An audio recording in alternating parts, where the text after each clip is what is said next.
everyone, thanks for joining us again today for Learn with Lily Jack. Today we're going to go over fabrics. It was requested by Tandem Design in Las Vegas that we go over fabrics and just kind of some of the basics and little kind of tidbits of information that we can share with you when you're specifying fabrics that hopefully will help in the future. So let's get to it.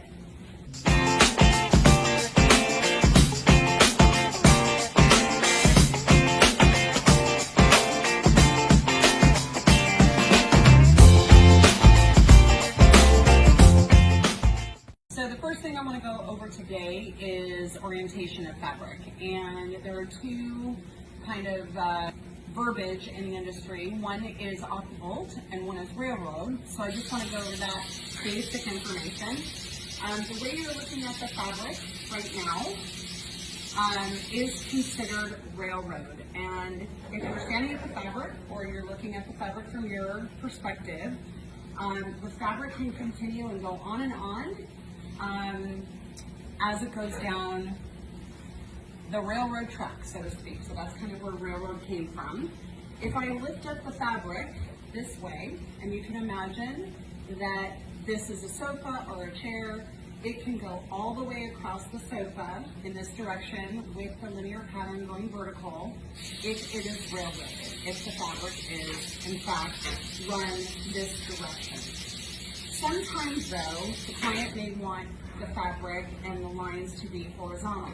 In that case, we would have to utilize the fabric off the bolt. And off the bolt is basically taking the width of the goods, which is what you see here.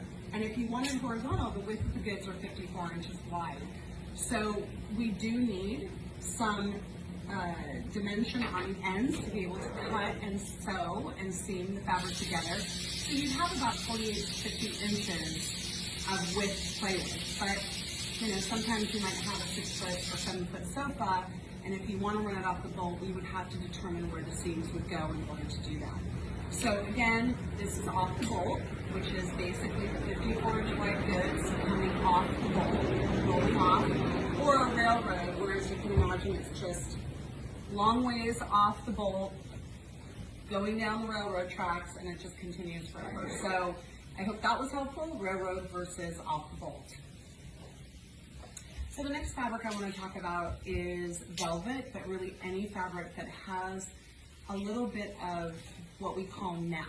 So the nap of the velvet should run in a direction where when you sit on it, when you're putting your hands on the arm of a chair or the arm of a sofa, that you don't really see that filter tone.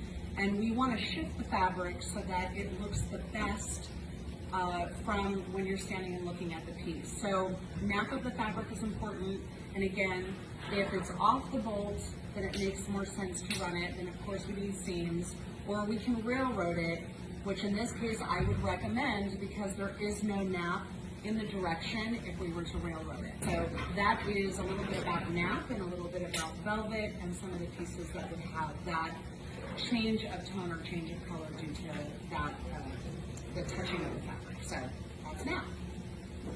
We want to talk a little bit about backing of fabric, and we know this is something that usually the fabric company will recommend with their fabric, depending on what it's being used for. For a pillow, you don't necessarily need backing, but when we're doing something on a seat cushion, back cushion, or a back, we might want to use backing.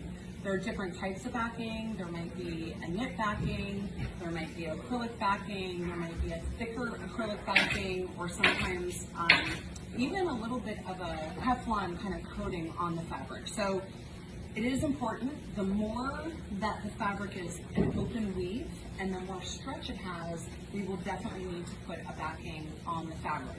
And that is something that when we receive it, if we see that it hasn't been backed, we will definitely contact the client and ask that it be backed. We do have some local suppliers that will back the fabric for us if it's needed in a pinch. But how you can also tell if it doesn't have a stretch, you can also hold it up to the light and kind of see if you see through it. And in this case, I definitely see through the fabric. It's got a very open weave, and it does have stretch to it. Not a ton, but it is something that we'll want to back. for sure. If it's being used for a pillow, again, we do not need to back it. So when you are looking for fabrics, definitely take the swatch, kind of pull on it on the diagonal, pull on it, on the straight, both ways, just to see if there's any stretch. And if there is more than just maybe a 1/4 of an inch movement, then we probably will want to back the fabric. And you can always send a piece to your manufacturer and they can give you a recommendation based on their knowledge. So I wanted to go over large repeats and a little bit about pattern and pattern matching. And this is a beautiful new fabric we just got in. This actually has a little bit of a kind of Teflon or acrylic backing to it. So I don't know if you can see the shimmer in it, but it is backed and it is not stretching. So that's great. The other thing is I'm showing this to you off the bolt because this pattern definitely is off the bolt. The flowers are growing up, the leaves are extending out, and this is definitely how we want to run the fabric. We don't want to railroad it.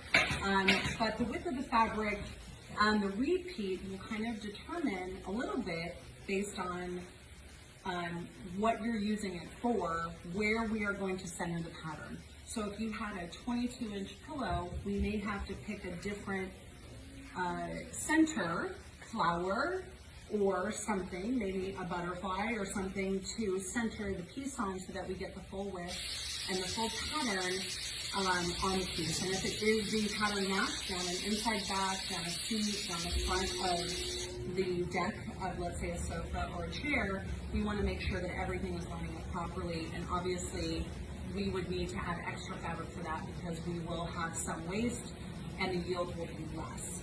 But I just wanted to talk a little bit about that and also let you know that it is a good idea always to either send a photo of the fabric, send a photo of what you want centered so that the manufacturer knows.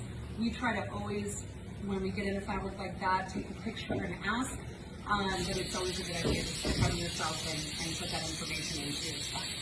So this is just large pattern matching and repeats. So the last item I want to talk about is vinyl, and this is a vinyl that is pretty straightforward, pretty typical. I actually see this vinyl as not really having a lot of stretch, and it's a great candidate for hospitality upholstery. I will say that some of the vinyls definitely have a lot more stretch, and they can also cuddle over time, just like some of the leathers that are out there that maybe are a little bit softer. So it is something that you definitely want to look at if you're planning on using vinyl on a seat, and it is something that's going to be larger than just a small kind of dining chair or desk chair seat, and it's a little bit longer.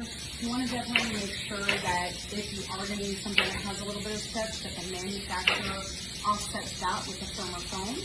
If you don't want to have a firmer sit, then I would definitely recommend finding a vinyl that maybe has little to no stretch, because it'll just last a little bit longer over time. So again, just depends on what you're using it for, but vinyl definitely can have some of those same characteristics as leather, so you just want to be aware of it as you're specifying your vinyl for seating for sure.